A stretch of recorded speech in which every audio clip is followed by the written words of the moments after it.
तर बघा हा व्हिडिओ आहे श्रावणातील, मी गावाकडे गेल्यानंतर व्हिडिओ बनवलेला.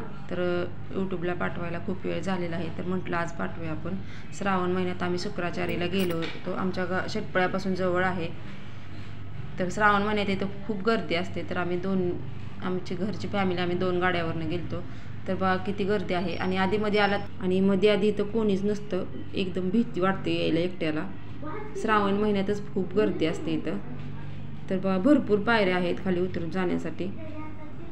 खाली देव आहे डोंगरातमध्ये आतमध्ये. तर पोचलेलो आहे आपण. तर सुरुवातीला बघा इथं शंकराची मूर्ती आहे छान अशी, आणि समोरच मूर्तीच्या नंदीच्या तोंडातून पाणी पडत आहे. तर इथली स्टोरी आहे बघा. शुक्राचार्य हे वेगवेगळे आहेत. पहिले राक्षसांचे आणि दुसरे वेदव्यासपुत्र आहेत. तर शुक्राचार्य इथं हे तपस्याला बसले होते. तर इंद्रदेवाने रंभेला पाठवले त्यांची तपश्चर्या भंग करण्यासाठी.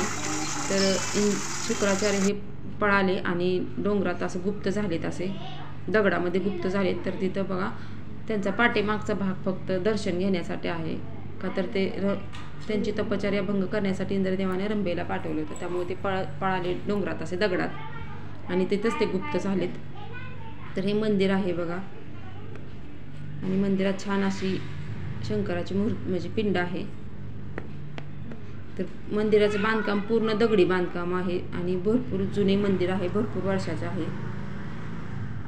आणि ही शुक्राचार्याची तपभूमी असल्यामुळे याला खूप महत्त्व आहे.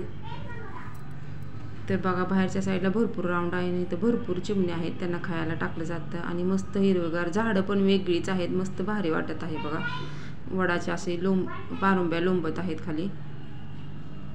आणि श्रावण महिना असल्यामुळे भरपूर गर्दी आहे बघा इथं. आधीमध्ये तुम्हाला कोणीही भेटणार नाही, एकट्याला यायला पण खूप भीती वाटते, आणि कोणी येत पण नाही मध्ये आधी. फक्त श्रावण महिन्यात सर्वजण येतात का, तर या देवाला खूप महत्त्व आहे श्रावण महिन्यात. तर इथं बघा मंदिरावरती ओम लिहिलेला आहे, आणि इथं झाडाच्या खाली मारुतीची मूर्ती आहे. तर बघा इथं छोटासा दरवाजा आहे. तर आतून इथं महादेवाची पिंड दिसेल तुम्हाला. तर इथं वरती डोंगरात असं म्हटलं जातं, म्हणजे मंदिराच्या साईडला डोंगर आहे ना छोटासा, त्याचं म्हटलं जातं विठ्ठल रुक्मिणीची मूर्ती आहे असं सांगितलं जातं. तर बघा इथं दिसत असेलच तुम्हाला, म्हणजे व्हिडिओमध्ये असं डोंगर आहे छोटासा, असं म्हटलं जातं इथं विठ्ठल रुक्मिणीची मूर्ती आहे. आणि इथून बघा महादेवाची पिंड आतमध्ये आहे मेन मंदिरातली, आणि मंदिराच्या समोरच नंदीची मोठी मूर्ती आहे. तर मस्तच हिरवगार आहे, आणि रिमझिम पाऊस आहे. श्रावण महिन्यात नेहमी रिमझिम पाऊस असतो, त्यामुळे भारी वाटतं. तर बघा इथं साईडला छोटीशी गुहा आहे, त्यातली ही महादेवाची पिंड आहे. तर बघा इथं शुक्राचार्य देव हे पळालेत. रंभा आल्यानंतर इंद्रदेवाने पाठवले, रंभा आल्यानंतर ते पळालेत, आणि इथं गुहेत गुप्त झालेत, म्हणजे दगडात गुप्त झालेत. त्यांचा पाठीमागचा भाग आहे इथं. तर सर्वजण इथं दर्शन घेण्यासाठी येतात. महिलांना इथं अलाउड नाही, म्हणजे महिलांना दर्शन घेण्यासाठी नाही, फक्त जेंट्स जाऊ शकतात, माणसे जाऊ शकतात दर्शन घ्यायला. आणि इथं भरपूर पाणी आहे, आणि अंधार आहे, त्यामुळे आतमध्ये जायला भेटतात. भरपूर पाणी आहे आतमध्ये, त्यामुळे टॉर्च लावून बाहेरूनच बघतात. तर इथं साईडला बघा छोटीशी गुहा आहे, दगडाचीच आहे, आणि आतमध्ये मस्त महादेवाची पिंड आहे. इथं जास्त जणांना जाता येत नाही, एक जणाला जाता येतं. तर तुम्हाला मी दाखवते व्हिडिओमध्ये पिंड आहे. तर बघा भरपूर गर्दी आहे इथं श्रावण महिना असल्यामुळे, आणि छान असं आहे हिरवगार, मस्तच वाटत आहे, फ्रेश.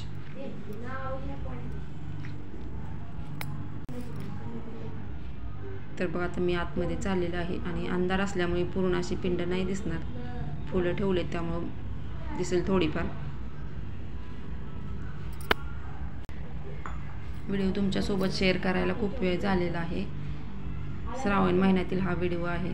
तर बघा इथं पिंड दिसत असेल, मस्तच पिंड आहे. तर अशा प्रकारे आमचं छान असं दर्शन झालेलं आहे. मस्त भारी वाटलं, फ्रेश वाटलं. पहिल्यांदाच एवढ्या वर्षात असं लग्न झाल्यापासून दर्शन घेतलेलं आहे शुक्राचार्य देवाचं.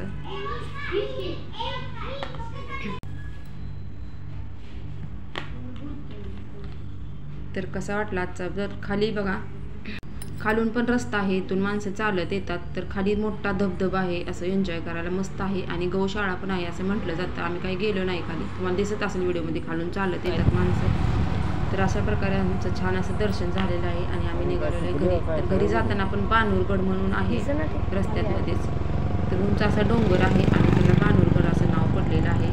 तर तुम्हाला व्हिडिओमध्ये वाटला आजचा व्हिडिओ नक्की लाईक आणि कमेंट करून सांगायला विसरू नका. बानूरगड दाखवली बानूरगड आहे. तर बघा हा समोर दिसतोय तो बानूरगड आहे, असं दरी आहे आणि इकडे साईडला डोंगर आहे, म्हणून याचं नाव बानूरगड पडलं. याची स्टोरी काही माहीत नाही, तर इथं बानूरगड म्हणून नाव टाकले म्हणून तुमच्यासोबत शेअर केलेलं आहे.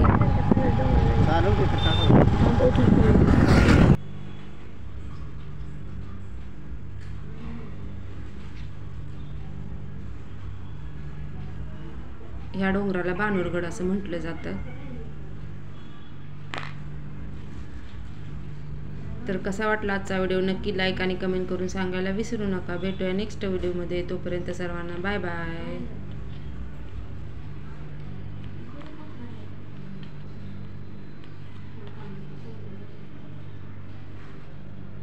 तर इथं बघा लिहिलेलं आहे बानूरगड याच्यावरती.